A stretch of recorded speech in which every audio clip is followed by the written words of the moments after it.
Hello students, solution के part 4 में आज हम सॉल्व करेंगे ऑस्मोटिक प्रेशर के न्यूमेरिकल्स। ऑस्मोटिक प्रेशर के न्यूमेरिकल्स करते हैं। सबसे पहला फॉर्मूला मेरे सामने है pi is equals to CRT। Solution isotonic होगा तो C1 is equals to C2, और अगर एसोसिएशन और डिसोसिएशन का केस होगा तो pi is equals to ICRT। चलिए सबसे पहला क्वेश्चन देखते हैं। क्वेश्चन है मेरे सामने, ध्यान से सुनिएगा। For 5% solution of urea, molar mass 60, calculate the osmotic pressure at 300 Kelvin.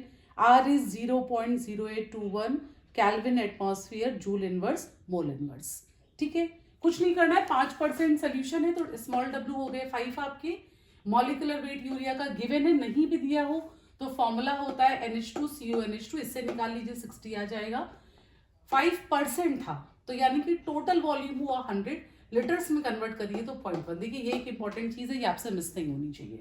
Alright, temperature 300 kelvin, R is 0.0821 kelvin atmosphere, joule inverse, mole inverse. अब कुछ भी नहीं करना है, एकदम बेसिक क्वेश्चन है।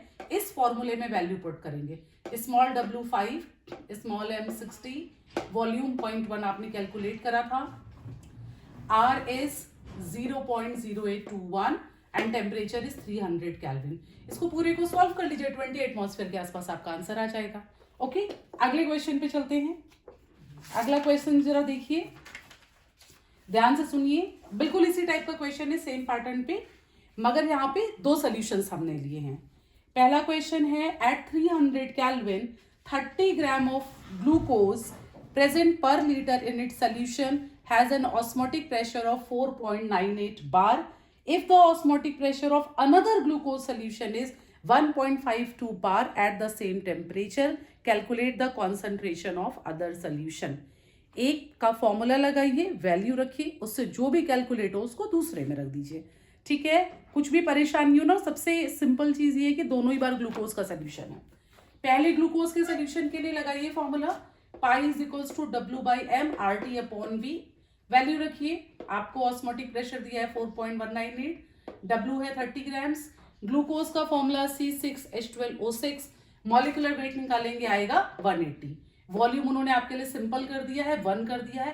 R इंटू टी हम पूरा एक साथ कैलकुलेट कर लेते हैं, देखते हैं कितना आ रहा है, बिकॉज यही एक अननोन यहाँ पे बच रहा है और कोई अननोन तो है नहीं। तो देखिए ये चला जाएगा, सॉल्व करिए इससे 6 टाइम्स, तो R इंटू टी आ जाएगा आपका 4.98 इंटू 6, ये हुआ RT। फिर से फॉर्मूला लगाइए, pi is equals to CRT।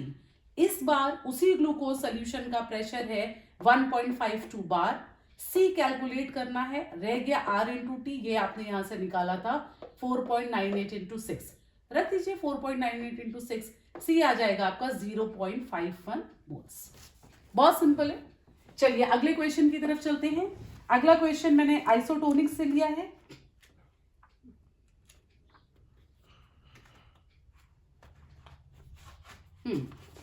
Isotonic solutions का फॉर्मूला आपके सामने बोर्ड पे लिखा ही हुआ है।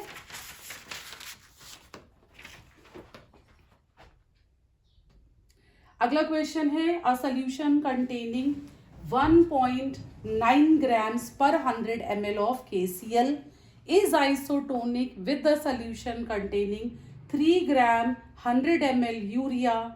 Calculate degree of dissociation of KCl. Assume that both the solution have same temperature. Okay, assume that both the solution have same temperature. यहाँ से शुरू करते हैं।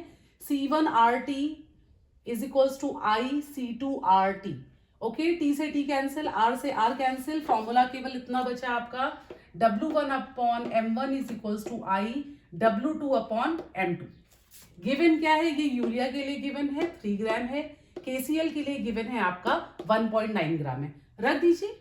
यूरिया के लिए लेफ्ट साइड है, KCl के लिए राइट साइड है, तो यूरिया हो गई आपकी 3 upon 60 is equals to I 1.9 upon 74.5। I कितना आ गया 1.96। और अगर अल्फा कैलकुलेट करने के लिए कोई इक्वेशन आपको ना दे रखी हो या आपकी नहीं समझ में आ रहा हो कि कैसे डिसोसिएट करें और अल्फा निकालें, तो आप ये फॉर्मूला डायरेक्ट यूज कर लीजिए। Alpha is equals to I-1 upon N-1। I van't Hoff factor है, आपको पता है, आप निकाल भी चुके हैं 1.96, और n कितने मैक्सिमम मोल आपको मिल सकते हैं। देखिए यूरिया तो डिसोसिएट होने से रहा, KCl जरूर डिसोसिएट होगा और 100% डिसोसिएट होगा क्योंकि ये एक इनऑर्गेनिक कंपाउंड है। और KCl आपको कितने पार्टिकल देगा, 2 पार्टिकल देगा। तो यहाँ पे n की वैल्यू है number of particle after dissociation या number of particle after association. रख दीजिए n इज इक्वल्स टू 2 और 2 - 1 सॉल्व कर लीजिए, आ जाएगा 0.96। 0.96 भी कह सकते हैं, 96% भी कह सकते हैं।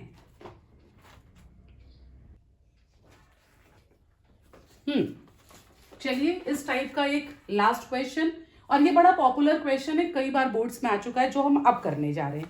ध्यान से सुनिए इस क्वेश्चन को।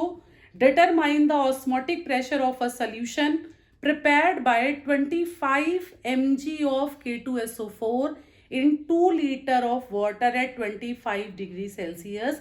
Assume that it is completely dissociated.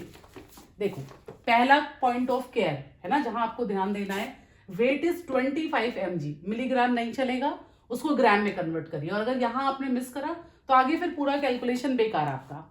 Temperature 25 है, इसको फटाफट कन्वर्ट करिए, 298 आ गया। Volume is 2 litre. K2SO4 है, मॉलिक्यूलर वेट कैलकुलेट कर लीजिए, 174 आ जाएगा। करिए K2SO4 को डिसोसिएट करिए। नॉर्मल कंडीशन में इसका स्टोइचियोमेट्री है 1, 2 पोटेशियम है तो इज टू 2 एंड सल्फेट 1 है तो इज टू 1। तो होना चाहिए इससे अल्फा निकलेगा, तो ये 2 अल्फा बना, ये अल्फा बना। तो यहां से आई जब आप निकालेंगे तो सारा जोड़ दीजिए, 1 - alpha plus 2 alpha plus alpha, alpha से अल्फा कैंसिल, 1 + 2 अल्फा। ओरिजिनली था कितना पोटेशियम सल्फेट, 1, रख दीजिए। It is 1 + 2 alpha. लेकिन वो कह रहे हैं कि K2SO4 100% डिसोसिएटेड है। 100% डिसोसिएशन का मतलब अल्फा हो गया 1 तो आई आ गया 3। आप चाहते तो आप डायरेक्ट भी आई कैलकुलेट कर सकते थे। जैसे ही उन्होंने कहा 100% डिसोसिएटेड, तो भाई आप देख लीजिए ना कितने पार्टिकल मिल रहे हैं, 2 पोटेशियम मिल रहा है, 1 सल्फेट मिल रहा है, 2 + 1 3। लेकिन अगर आपको जरा सा भी कॉन्फिडेंस कम लग रहा है तो आप पूरे प्रोसीजर से निकाल लीजिए। आई आपका 3 आ गया। अब तो बेटा कुछ भी नहीं करना है इसमें, लगाइए pi is equals to ICRT। I की जगह रखो 3, सी को एक्सपेंड करो W/m × V। W ये 25 mg जिसको मैंने कन्वर्ट करा था, m निकाला था, कहां गया, ये रहा 174। R की वैल्यू हमेशा जब भी लीटर एटमॉस्फेयर में रखना है, इट इज 0.082। टेम्परेचर आपने कन्वर्ट करा था 298, ठीक। और क्या बच गया, वॉल्यूम आपका 2 लीटर। कैलकुलेट कर लीजिए, ये आ जाएगा 5.27 × 10⁻³ एटमॉस्फेयर। ओके चिल्ड्रन, देखिए 2 आपने आज आई के क्वेश्चंस करे। यहाँ पे आई आपने पूरा कैलकुलेट करा, राइट, डिसोसिएशन से। और यहाँ पे आई हमने एक फॉर्मूले की हेल्प से निकाला और उससे अल्फा निकाला था I-1/n-1। तो आप क्वेश्चन का नेचर देखिए, उसका मूड समझिए। जहां पे इक्वेशन से सॉल्व हो रहा है वहां पे आई डायरेक्ट निकल आएगा, और जहां पर डायरेक्ट नहीं निकल पा रहा वहां पे इस वाले फॉर्मूले से निकल आएगा। देखिए स्टूडेंट्स, ऑस्मोटिक प्रेशर में इसके बियॉन्ड क्वेश्चन बोर्ड में नहीं जाएगा। ये 3-4 तरह के क्वेश्चंस हैं। आप अगर और नहीं भी लगा रहे हैं, अगर इन्हें भी ठीक से आप अपने ब्रेन में रीस्टोर कर लेते हैं तो आपका काम चल जाएगा। मिलते हैं अगली सीरीज में। Thank you.